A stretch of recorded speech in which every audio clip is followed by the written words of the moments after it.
लेकिन सर आवाज नहीं आ रही। हाँ जी, हाँ जी, मैं बोलने लगा। अस्सलाम वालेकुम, आवाज़ आ रही है?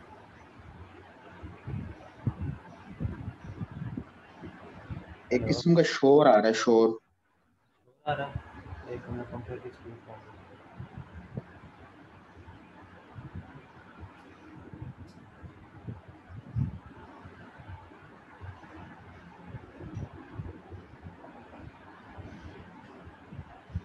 अभी भी आ रहा है शोर? हाँ जी सर, अब खत्म हुआ है। फिर स्टार्ट। ज़्यादा है शोर? हाँ जी सर, शोर शोर आ रहा है, कर की आवाजें आ रही।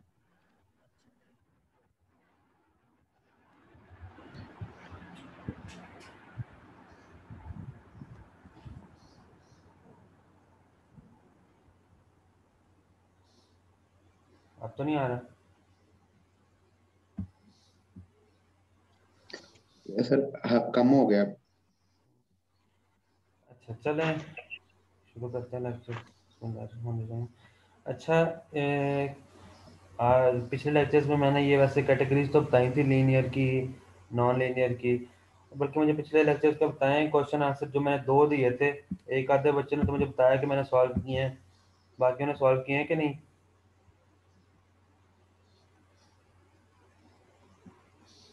नहीं किए होंगे किसी ने भी। मुझे भी लगता है फिर मुझे असाइनमेंट के तौर पे देने पड़ेंगे आप लोगों को, आप लोगों ने ऐसे तो करना नहीं है, फिर मैं मार्क्स लगाऊंगा उनके।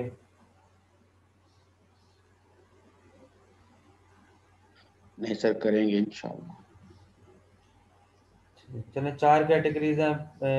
Classification of first order PDE में हमारे पास चार कैटेगरी आती हैं पीडीईज की: linear, semi linear, quasi linear और नॉन लीनियर। लीनियर और नॉन लीनियर तो मैंने पहले भी बता दी हुई है, लेकिन एक बार फिर दोबारा मैं डिस्कस कर लेता हूँ उनको। पीडीई ऑफ डिग्री वन, ये पहले भी बताया था मैंने। जिस डिग्री, जब हमारे पास कोई ऐसी इक्वेशन हो जिसकी डिग्री वन हो, तो हम कहते हैं कि जी वो पीडीई है हमारे पास लीनियर। ठीक है ना? और उसमें दूसरी कंडीशन क्या होती है हमारी, एक coefficient of P and Q are independent functions of X and Y. अब ये जो देखें आप, ये पी और क्यू है, ये दोनों जो है फंक्शंस हैं एक्स और वाई के। इंडिपेंडेंट फंक्शन के होते हैं जो डिपेंड नहीं कर रहे होते किसी के ऊपर। अब इसमें देखें, ये पी और क्यू, इन दोनों में एक्स और वाई आ रहे हैं फंक्शन जो कि इंडिपेंडेंट है। और डिग्री का क्या कहा था उसने, डिग्री वन होनी चाहिए। अब ये देखो, डिग्री वन किसकी होगी हमारे पास, पी और ये क्यू। पी और ये क्यू किसको रिप्रेजेंट करता है, कौन बताएगा? ये पी किसको रिप्रेजेंट करता है?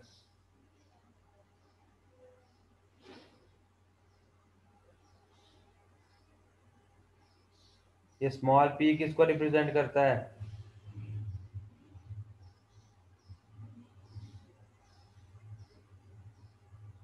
हाँ जी साहब, स्मॉल पी किसको रिप्रेजेंट करता है?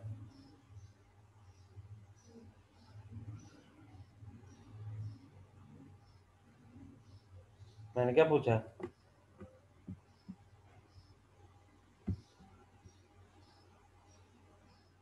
आवाज नहीं आ रही मेरी? आ रही है सर। हाँ जी, तो मैंने क्या पूछा, इतनी देर बाद भी जवाब आ रहा है मुझे? मैंने क्या पूछा, ये पी किसको रिप्रेजेंट कर रहा है, स्मॉल पी?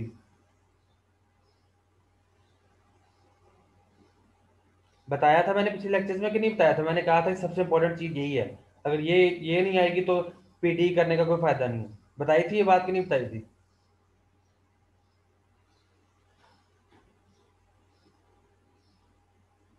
ऐसे अगर आप लोगों ने लेक्चर लेके भी जो है वो बुला देना है, तो फिर फायदा कोई नहीं लेक्चर लेने का। अब मैं क्या बताऊं आप लोगों को, इस पी का मैंने अब बार बार वो जो है हमने जो पिछले लेक्चर्स की चीजें हैं वो बार बार रिपीट थोड़ी करता रहूंगा मैं। ये पी जो है वो रिप्रेजेंट करता है partial Z over partial X को, और क्यू जो है वो रिप्रेजेंट करता है partial Z over partial Y को। इसी तरह आर जो होता था वो हमारा रिप्रेजेंट कर रहा था partial square Z over partial x square को, यानी कि सेकंड डेरिवेटिव को एक्स के। और एस जो होता था वो एक्स और वाई के डेरिवेटिव को रिप्रेजेंट करता था। ये सारी चीजें जो है वो लेक्चर मैंने आपको दे दी हैं, हर चीज अवेलेबल है, आप लोग फिर भी ना पढ़ें। अब एक एग्जांपल इसके ले लेते हैं। जब भी आपके पास ये एग्जांपल तो लाजमी, अगर आप लोगों के ऑनलाइन पेपर होते हैं या ऑनलाइन ना भी हो, मैं अगर पेपर बना के दूंगा तो मैं तो पूछूंगा आप लोगों से, ये लीनियर पीडी है, कौन सी पीडी है, सेमी लीनियर है, क्वाजी लीनियर है, नॉन लीनियर है। अगर आप लोगों को यही नहीं पता होगा तो फिर तो आगे क्वेश्चन जब आएंगे तो वो क्वेश्चन कैसे सॉल्व करोगे? ऑब्जेक्टिव में अंदर तो ये लाजमी पूछेगा वो कि लीनियर है कि सेमी लीनियर है कि क्वाजी लीनियर है। स्टार्ट यहाँ से होता है पीडी का। अब यहाँ पे देखो पी और क्यू की हमारे पास डिग्री क्या है, 1 है, दोनों की डिग्री क्या है, 1 है। और हमारे पास जो इंडिपेंडेंट फंक्शन थे एक्स और वाई, यहाँ पे देखो इंडिपेंडेंट फंक्शन थे एक्स और वाई। अब यहाँ से कोई भी आ सकता है, यहाँ पे उन्होंने पी के साथ हमारे पास वाई का फंक्शन ले लिया है, यहाँ क्यू के साथ हमने एक्स का फंक्शन ले लिया है। दोनों भी आ सकते थे, जिस तरह यहाँ पे एक्स और वाई इस साइड पे जेड के साथ आ गए। तो तीनों कैटेगरी में कोई भी आ सकता है, एक भी आ सकता है, दो भी आ सकते हैं, ठीक है, दोनों इकट्ठे भी आ सकते हैं। तो यहाँ पे हमारे पास पहली कंडीशन क्या थी, डिग्री 1 होनी चाहिए, और कोफिशिएंट्स पी और क्यू के जो है वो इंडिपेंडेंट फंक्शन होने चाहिए एक्स और वाई के। तो दोनों चीजें सेटिस्फाई होगी इस इक्वेशन के अंदर। तो ये हमारे पास क्या है, लीनियर पीडी। इसके अंदर अब दूसरी एग्जांपल देखो। अब इसको यहाँ पे देखो माइनस एक्स प्लस वाई और साथ जी, ये हमारे पास होती है राइट हैंड साइड पे जी की जो चीज है। तो पहले तो हमने क्या कर लेना है कि इसको राइट हैंड साइड पे ले गए।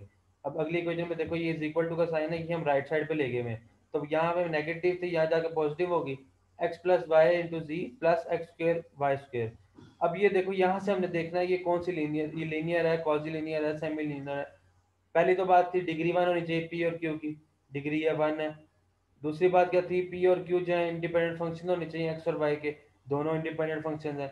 तो यहाँ से पता चल गया कि लीनियर पीटी है। इसी तरह थर्ड एग्जाम्पल होगी, ठीक है। अब ये देखो ये जेड एक्स, जेड ये भी मैंने बताया था, या तो पी यूज हो जाएगा, इसलिए मैंने यूज किया ताकि आप लोगों को पता चलना शुरू हो कि पी क्यू ये किस चीज को रिप्रेजेंट करते हैं। ये जेड एक्स किसको रिप्रेजेंट करता है, इस सबस्क्रिप्ट में जो एक्स लिखा हुआ है, ये पार्शियल डेरिवेटिव होता है विद रिस्पेक्ट टू एक्स। और इसी तरह ये Z with respect to Y, इसका मतलब होता है partial derivative with respect to Y. तो वो कोई भी पेपर में यूज कर लेगा। अगर क्वेश्चन आपको आता हो, यही नहीं पता होगा कि पी किसको रिप्रेजेंट करता है, तो फायदा क्या है? फिर उसके बाद क्या आता है, सेमी लीनियर पीडी। एक ये भी जो है वो लीनियर होगी पी और क्यू के अंदर, यानी कि पी और क्यू की डिग्री क्या होगी, 1 होगी। यहाँ पे भी देखो पी और क्यू की डिग्री क्या होनी चाहिए, 1। कोफिशिएंट्स ऑफ पी और Q are functions of X and Y only, यानी कि सिर्फ पी और क्यू के जो फंक्शन होंगे वो कोफिशिएंट्स होंगे, वो हमारे पास जो होंगे इंडिपेंडेंट फंक्शन होंगे। इसके अलावा आप यहाँ पे देखो राइट हैंड साइड पे ये आर का जो फंक्शन है, इसमें हमारे पास अब जेड का फंक्शन भी आ गया साथ, यानी एक्स वाई और जेड, यानी कि एक्स वाई और जेड तीन इंडिपेंडेंट फंक्शंस आ गए अब इसके साथ आर में। अब एग्जांपल के तौर पर अगर इसको देखें, यहाँ पे लीनियर है दोनों, पहली कंडीशन सेटिस्फाई होगी। पी और क्यू को देखना है हमने, लीनियर है। उसके बाद क्या देखना है, कोफिशिएंट्स ऑफ पी और Q are functions of X and Y. P और क्यू के कोफिशिएंट्स क्या है, एक्स और वाई के फंक्शन है। लेकिन अब यहाँ पे देखो ये z आ गया ना साथ फंक्शन हमारा, ठीक है, और z की देखो पावर में भी देखो, अब ये स्क्वायर है तो ये डिग्री 2 है इसकी। लेकिन यहाँ पे ऐसा कुछ नहीं बताया हुआ कि डिग्री 2 होनी चाहिए कि नहीं होनी चाहिए, तो ये सेमी लीनियर है। उसके बाद देखो क्वाजी लीनियर। क्वाजी लीनियर में अब देखो यहाँ पे हमारे पास क्या फर्क था कि x और y के कोफिशिएंट्स में इंडिपेंडेंट फंक्शंस थे, x और y के p और q में। यहाँ पे देखो p और q जो है वो इंडिपेंडेंट फंक्शंस बन गए अब x y और z के, तीनों यानी कि तीन इंडिपेंडेंट फंक्शंस आ गए p और q के साथ भी, ठीक है। पहले खाली यहाँ पे राइट साइड पे जो आ रहा था उसमें अंदर आ रहा था एक्स वाई जी, अब यहाँ पे दोनों में भी आ गया, तो ये कॉजिलिनियर हो गया। जेड कोफिशिएंट्स आर अलाउड, ठीक है। अब इसमें देखो ये देखो ये जेड आ गया यहाँ पे देखो ये जेड क्यूब तो वैसे ही था राइट साइड पे, ऊपर वाले में भी था, यहाँ पे भी आ गया। डिफ्रेंशिएट कैसे हो रही है, ये कॉजिलिनियर है, वो हमारे पास सेमी लीनियर है। ये कॉजिलिनियर ऊपर सेमी लीनियर, दोनों में फर्क क्या है, यहाँ पे हमारे पास कॉजिलिनियर में z का फंक्शन p के साथ आ सकता है, p और q के साथ, लेकिन यहाँ पे नहीं आ सकता। ये दोनों में मेन फर्क है।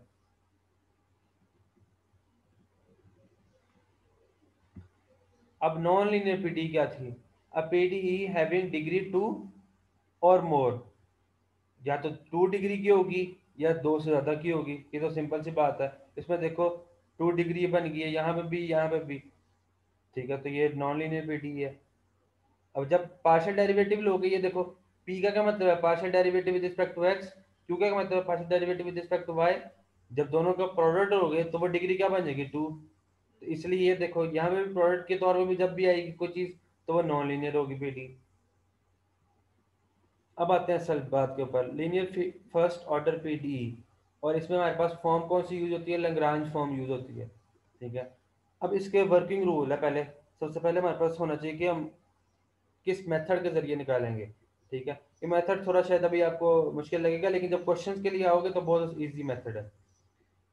पहले तो हमें देखना है कि जो हमारे पास पीडीई है, जो क्वेश्चन हमारे पास गिवन होगा पीडीई, उसको हमने इस फॉर्म में पहले तो बनाना है।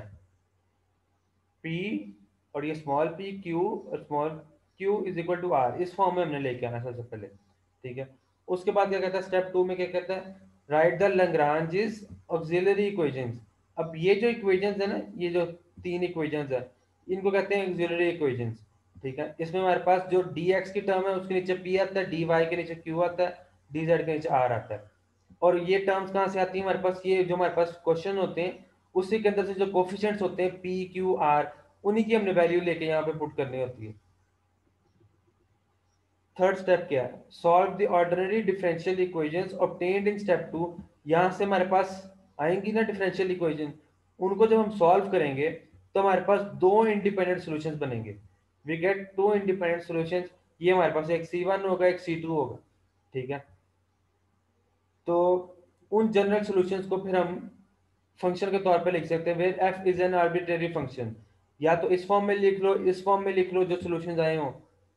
यहाँ पे देखो ना, u की वैल्यू और v की वैल्यू को जब हम यहाँ पुट करेंगे, इक्वल टू 0 पुट करेंगे, तो हमारे पास एक जनरल सोल्यूशन बनेगा। जब क्वेश्चन की तरफ आएंगे तब ज्यादा क्लियर होगा।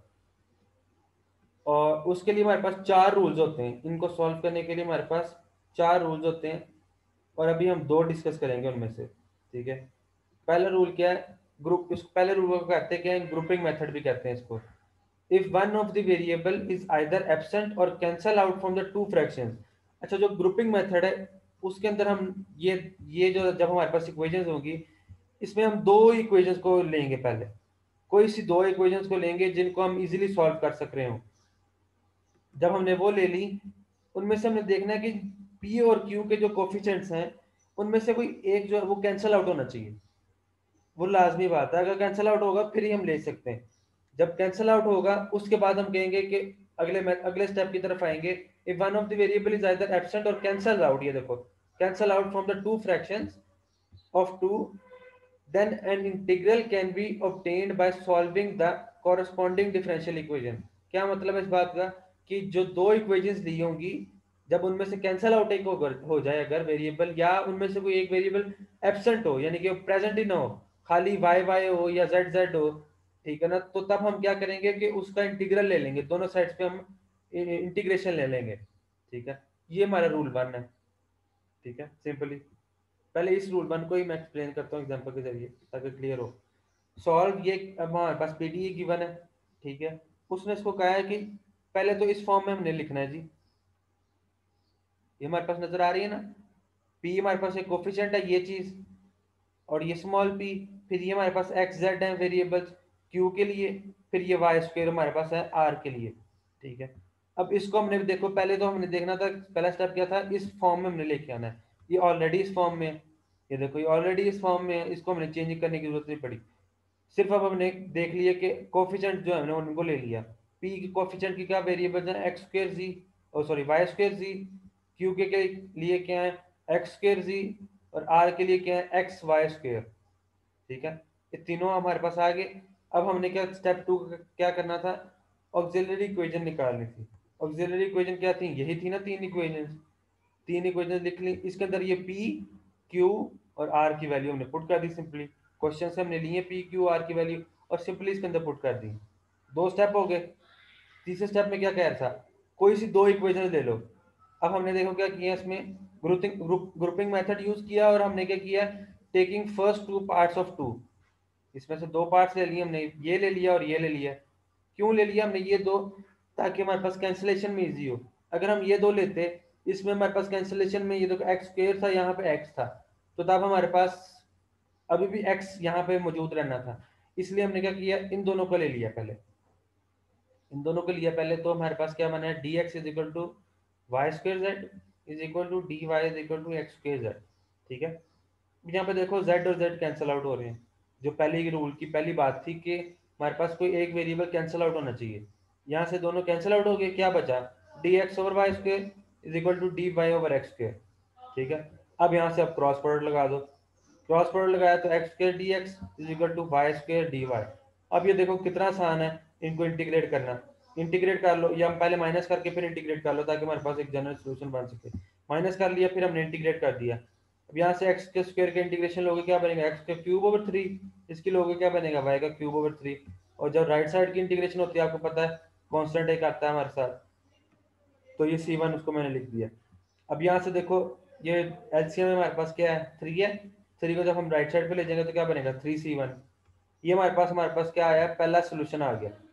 ये चीज हमें चाहिए थी, हमने सोल्यूशन निकालना था। और हमें सोल्यूशन कितने चाहिए, 2 सोल्यूशन चाहिए थे। रूल क्या कह रहा था हमें, यहाँ से ऊपर से दिखाता हूँ आपको मैं, ये देखो 2 सोल्यूशन चाहिए हमें, ये 2 सोल्यूशन चाहिए थे हमें। पहला हमारे पास आ गया, ये सोल्यूशन आ गया हमारे पास, ये हमें चाहिए एक और। अब उसकी तरफ चलते हैं। अच्छा, उसके लिए हमने क्या किया, अब हमने फिर दोबारा ग्रुपिंग मेथड को देखें अगर, अब तो ग्रुपिंग मेथड किसको किसी और के ऊपर लग सकता है। अब ये देखो dx और dz, इनके ऊपर देखें तो ये देखो वाई स्क्वायर और यहाँ पे भी वाई स्क्वायर है, तो ये कैंसिल आउट हो सकते हैं, तो ये हम ले सकते हैं इन दोनों को। अब यहाँ पे देखो ये वाई स्क्वायर कैंसिल आउट हुआ, dx over z is equal to dz over x। अब दोनों कैंसिल आउट हो गए, मैं यहाँ से अब हम दोबारा क्रॉस प्रोडक्ट लगा देंगे, x dx is equal to z dz। अब इंटीग्रेट करना कितना आसान है, दोनों को माइनस कर दो, इंटीग्रेट कर दो, यहाँ पे क्या बचा हमारे पास, इंटीग्रेट करोगे तो x square over 2 z square over 2 is equal to constant. अब कांस्टेंट ऊपर हमने C1 ले लिया था इसलिए C2 लिख दिया यहाँ पे डिनोमिनेटर में क्या हमारे पास एलसीएम है 2, 2 को राइट साइड पे ले जाओ क्रॉस प्रोडक्ट के तौर पे, x square minus z square is equal to 2C2। ये दूसरा सोल्यूशन आ गया ना। तो अब देखो आखिरी आखिरी बात क्या कह रहा था वो, यही जो 2 सॉल्यूशंस आएंगे उनको फंक्शन के तौर पर हमने लिखना है। ये u और v हमारे पास सॉल्यूशन आया ना, इसको हमने इस इक्वेशन के तौर पे सॉल्यूशन के तौर पे हमने दिखाना है फंक्शन के तौर पे। तो अब यहाँ पे ये देखो f ऑफ पहला हमारे पास क्या है सॉल्यूशन, ये है पहला सॉल्यूशन हमारे पास, x का क्यूब माइनस वाई का क्यूब। ठीक है, ये हमारे पास पहला सॉल्यूशन है। दूसरा सॉल्यूशन क्या है, x square minus z square, ये दोनों हमारे पास सॉल्यूशन आ गए इज इक्वल टू 0। ठीक है, कितना इजी है ये क्वेश्चन, सिर्फ ग्रुपिंग मेथड यूज किया हमने इस क्वेश्चन के अंदर, और ये रूल नंबर 1 यूज किया हमने इसके अंदर। अच्छा, अब दूसरा रूल क्या था, इसमें भी किसी को मसला हो तो बताए, किसी को इस रूल की समझ ना आई हो।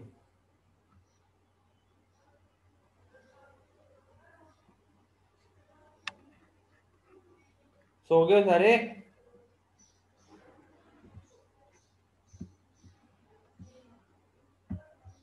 नहीं सर, जाग रहे हैं। मैंने कहा इस क्वेश्चन की किसी को समझ ना आई हो, समझ आइए। यस आ गई है सर आ जी। गई है आ गई। तो बोलते क्यों नहीं हो, माइक बंद किया है, आप डिस्टर्ब ना। तो मैं जब कह रहा हूँ कि बताओ तो माइक खोलने में कितनी देर लगती है। अच्छा, रूल नंबर 3 अब यूज करते हैं जी। रूल नंबर 3 में क्या कह रहा है, let P1 Q1 R1 be the functions of x y और z। अब यही जो हमारे पास था, ये जो ऑक्सिलरी इक्वेशंस थी, इन्हीं में हमने चेंजिंग करके रूल 3 बनाया है। इसको क्या कहते हैं, method of multipliers. Method of multipliers के अंदर क्या है, dx dy और dz के अंदर अब 3 फंक्शन हमने साथ मल्टीप्लाई कर दिए। ठीक है, जो वेरिएबल्स के तौर पे हमारे पास आएंगे। अब p q और r तीनों मल्टीप्लाई हुए ऊपर भी और नीचे भी। ठीक है, P1 इनको हमने क्या कह दिया, P1 Q1 R1 P1 Q1 R1, ताकि यहाँ से डिफरेंशिएट हो सके दोनों में। और ये जो जो नीचे हमारे पास डिनोमिनेटर आएगा, ये इसको हमेशा इक्वल आना चाहिए 0 के। ठीक है, अगर तो ये डिनोमिनेटर हमारा इक्वल आ गया जीरो के, देन तो वेल एंड गुड है, तब तो इजी हो जाएगा हमारे लिए। अगर ये नहीं आता जीरो, कुछ और आता है हमारे पास, तो फिर हमें उसको देखना पड़ेगा कि वो इंटीग्रेट हो पा रहा है कि नहीं हो पा रहा। ठीक है, पहले तो हमने कोशिश करनी है कि हमारा जीरो ही आ जाए, और वो मोस्ट ऑफ द केसेस में 90% केसेस में हमारे पास जीरो आ जाएगा। ठीक है, अगर नहीं आता तो फिर इंटीग्रेशन की तरफ जाना पड़ेगा, जो हमारे पास जब हमने मल्टीप्लाई कर लिए होंगे फंक्शंस, उनको हमने सॉल्व करके फिर उसके बाद इंटीग्रेट करना पड़ेगा। ठीक है, और उससे हमारे पास जिस तरह अभी दो सोल्यूशन हमने ऊपर निकाले हैं, इसी तरह दो सोल्यूशन आएंगे फिर। ठीक है, अब क्वेश्चन की तरफ चलते हैं ताकि आपको समझ आए। ये देखो क्वेश्चन है ये, x square minus y square minus z square p साथ है, और यहाँ पे हमारे पास 2xy क्यू साथ है, 2xz, ये हमारे पास एक पीडी है। अब इसमें देखो, ये देखो, ये फॉर्म हमारे पास ये थी, लेग्रांजेस फॉर्म ये थी हमारे पास। अब इसको इसके साथ कंपेयर कर देखो, बिल्कुल सेम फॉर्म है ना, बिल्कुल सेम फॉर्म है। अब उसके बाद पहला यानी पहला स्टेप हमारा हो गया। दूसरे स्टेप में देखो अब क्या थी बात कि ऑक्सिलरी इक्वेशंस, ये ऑक्सिलरी इक्वेशंस आ गई। ये कहाँ से आई हैं? पी की वैल्यू ये आई हमारे पास, क्यू की वैल्यू ये आई 2xy, आर की वैल्यू क्या आई 2xz। इसी को हमने ऑक्सिलरी इक्वेशंस के अंदर पुट कर दिया, ये पी, ये क्यू, ये आर। ठीक है, अब हमने देखना है कि हमारे पास दो जो मेथड्स हैं उनमें से कौन सा मेथड लग सकता है। पहला तो हमने देखना है ग्रुपिंग मेथड अगर लग सकता है तो हम वही लगाएंगे। अब देखो इसके अंदर ये साफ पता लग रहा है कि ये तो लग नहीं सकता किसी इन दोनों के साथ कंपेयर होके, तो ये इन दोनों की बात रहेगी। इन दोनों में देखो कोई चीज कैंसिल आउट हो सकती है, हाँ जी हो सकती है, एक वेरिएबल कैंसिल आउट हो सकता है एक्स। तो एक्स को हम जब कैंसिल आउट कर लेंगे तो पता चल रहा है तो कि अब आगे चीज सॉल्व हो सकती है। इन दोनों को पहले लिखा हमने, एक्स और एक्स कैंसिल आउट हो गए, 2 और 2 कैंसिल आउट हो गए साथ। ठीक है, बचा क्या हमारे पास 2y over y is equal to 2z over z। अब क्रॉस मल्टीप्लाई रह गया। अगर हम क्रॉस मल्टीप्लाई करें यहाँ पे देखो, तो ये क्या बनेगा z dy y dz। ठीक है, अब देखो अगर हमारे पास आगे डिफरेंशियल उसका हो, z का आगे डिफरेंशियल हमारे पास हो dy, ठीक है, वो कभी भी हमारे पास हम उसका ले सकते हैं इंटीग्रेशन या डेरिवेशन ले सकते हैं उसकी? नहीं ले सकते। हमारे पास वही वेरिएबल होना चाहिए जिसका हम आगे डिफरेंशियल हमारे पास आगे हो। x होगा तो आगे dy होना चाहिए, y होगा तो आगे dy होना चाहिए। ठीक है, यहाँ पे अब क्या आ रहा है z और dy और y और dz। ठीक है, इसको तो हम नहीं कर सकते इंटीग्रेट। अब फिर दूसरी तरफ जाते हैं, अगर हम इसको देखें तो dy ओवर y है, यहाँ पे dz ओवर z है। अगर हम इन दोनों के ऊपर डायरेक्ट इंटीग्रेशन लगाएं तो आपको पता है कि ये दोनों हमारे पास लॉग के फॉर्मूले बनेंगे। इंटीग्रेट किया, ये क्या बना हमारे पास लॉग ऑफ y, और यहाँ पे क्या बना हमारे पास लॉग ऑफ z, और साथ हमारे पास एक कांस्टेंट आ गया प्लस लॉग ऑफ c1। इसको नहीं भूलना साथ आपने। ठीक है, ये आपको पता है इंटीग्रेशन में हम लिखते नहीं होते ज्यादातर, लेकिन आपको पता है ये हमेशा पड़ा होता है हमारे साथ यहाँ पे। तो अब ये देखो लॉग का फॉर्मूला बन रहा है ना हमारे पास। अब अगर इस साइड पे ले जाएं तो नेगेटिव हो जाएगा लॉग ऑफ जी, ये कांस्टेंट एज इट इज है। अब जब भी लॉग की प्रॉपर्टी लगाएं इसके ऊपर, तो जब भी माइनस हो रही हो दो लॉग की वैल्यूज, तो हम क्या करते हैं log of y over z division की फॉर्म में लिख देते हैं, और अगर ऐड हो रही होती तो क्या करते मल्टीप्लाई लिख करके लिख देते। ठीक है, ये लॉग की प्रॉपर्टी होती है। तो यहाँ पे माइनस हो रही है तो log y over z is equal to log of c1। अब देखो दोनों साइड्स पे इक्वेशन के लॉग है ना, तो लॉग लॉग से कैंसिल आउट हो गया, क्या बचा y over z is equal to c1। तो हमने सोल्यूशन निकालना था, हमारे पास पहला सोल्यूशन आ गया। ठीक है, ये भी इजी है। अब देखो, अब दोबारा हमने एक सोल्यूशन निकाल लिया, अब दूसरे की तरफ जाना है। अब दूसरे को मैं किसी एक को इक्वेट करना पड़ता है इसके साथ, तो वो तो हम देख रहे हैं कि वो तो ग्रुपिंग मेथड से नहीं हो सकता। तो अब हम जाएंगे मेथड ऑफ मल्टीप्लायर्स के ऊपर। ठीक है, अब मेथड ऑफ मल्टीप्लायर्स क्या कहता है कि आपने कोई भी साथ वेरिएबल जो है वो मल्टीप्लाई कर रहे हैं x। यहाँ पे अब हमने क्या किया, पहले तो बात ये है कि याद रख लो कि ऐसे ही होंगे हमारे पास multipliers x y z, x square y square z square, या 1 1 1। ठीक है, इसी टाइप के होंगे हमारे पास, या x और यहाँ पे हमारे पास नेगेटिव आ जाए y या नेगेटिव आ जाए z, इसी टाइप के होंगे हमारे पास ज्यादातर मल्टीप्लायर्स। ये जैसे जैसे आप लोग प्रैक्टिस करेंगे ना इन क्वेश्चंस की, तब आप लोगों को ज्यादा देखते साथ ही क्वेश्चन में नजर आना शुरू हो जाएगा कि कौन से यहाँ पे मल्टीप्लाई हों, ताकि हमारे पास आंसर जो है हमारे पास डिनोमिनेटर में वो 0 बन रहा हो। ठीक है, अच्छा अगर हम यहाँ पे देखें तो x y और z अगर हम मल्टीप्लाई करें तो हमारे पास फर्स्ट हमारे पास p की वैल्यू क्या है, यहाँ पे x square minus y square minus z square, इसके साथ x आ जाएगा। दूसरी q के साथ हमारे पास क्या आ जाएगा y, r के साथ क्या आ जाएगा z। ठीक है, ऊपर भी ऐसे ही x y और z। अब इनको अगर सॉल्व करें तो हमारे पास ये इक्वेशन आएगी, मल्टीप्लाई करें प्रोडक्ट लें इनका, और ये देखो फिर बाद में 2xy² और यहाँ पे नेगेटिव का xy² है। ये जब इनको करोगे तो क्या बनेगा, पॉजिटिव का xy², और इनको जब करोगे सब्ट्रैक्ट तो क्या बनेगा xz का स्क्वायर। तो हमारे पास क्या बना वापस x का क्यूब, और यहाँ पे xy² और यहाँ पे भी xz²। अब तीनों में देखो x आ रही है ना, x की टर्म, तो अब तीनों में से हमने क्या किया, कॉमन ले लिया एक x। ठीक है, ऊपर सेम एज इट इज रहा, नीचे हमने x और x² plus y² plus z² आ गया। अब हम बनाना तो चाह रहे थे कि 0 आए हमारा, जो कि यहाँ पे आना चाहिए था 0, लेकिन ये तो 0 तो नहीं आया। ठीक है, जब 0 नहीं आया तो हमने क्या करना है, ये वो केस है जो मैं कह रहा हूँ 90% से अलावा 10% वाला जो केस है, ये वो केस है। 90% केसेस में 0 आ जाएगा वो। अच्छा, अब यहाँ पे देखो ये हमारे पास आ गई है नीचे डिनोमिनेटर।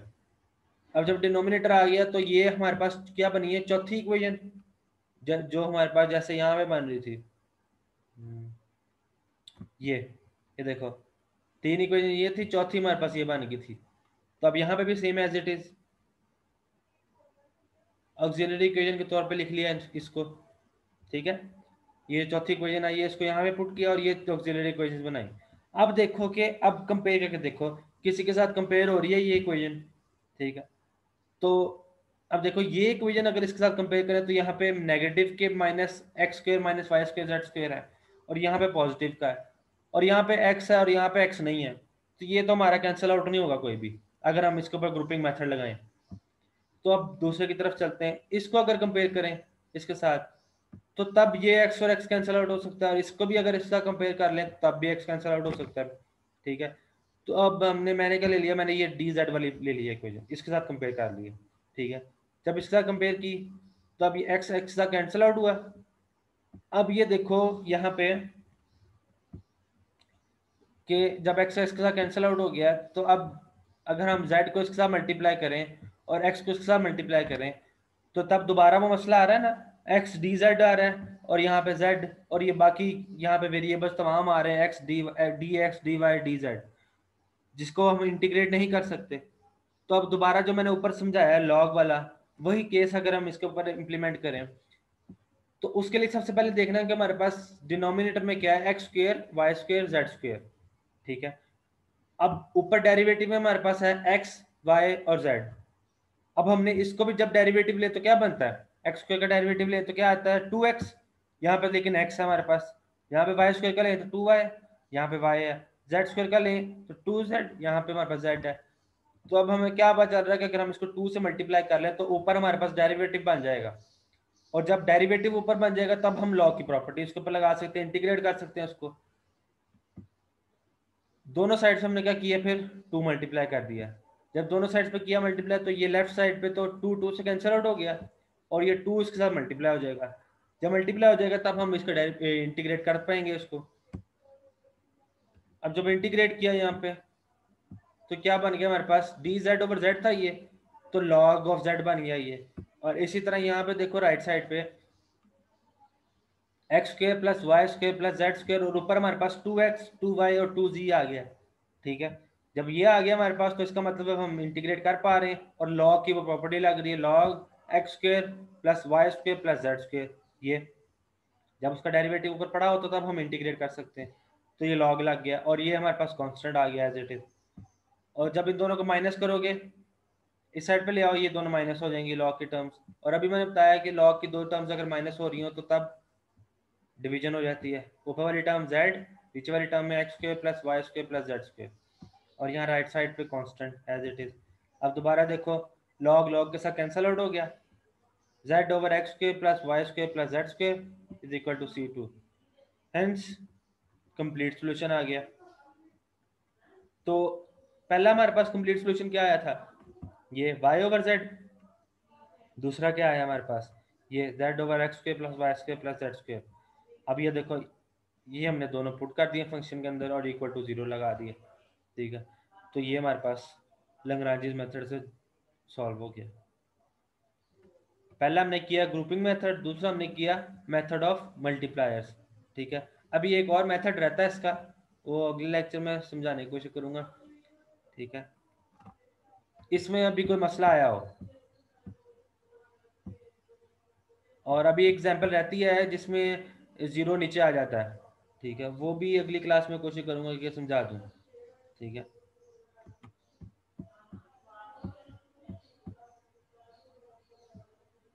हाँ जी, किसी को कोई मसला?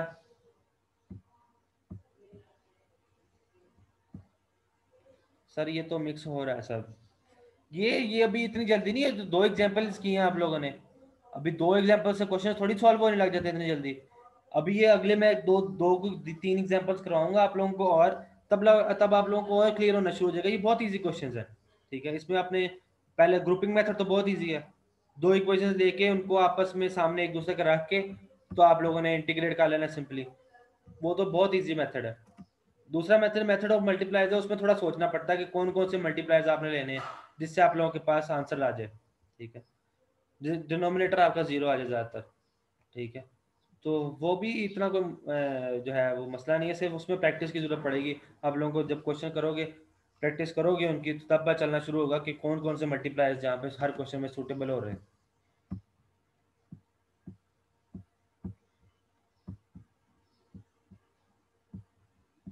इसके अलावा कुछ पूछना है किसी ने लेक्चर के अंदर?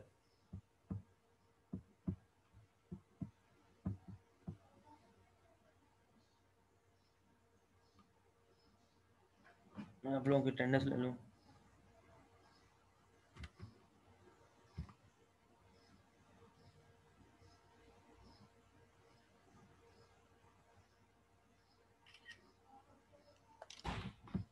हाँ जी, क्लियर है सब कुछ?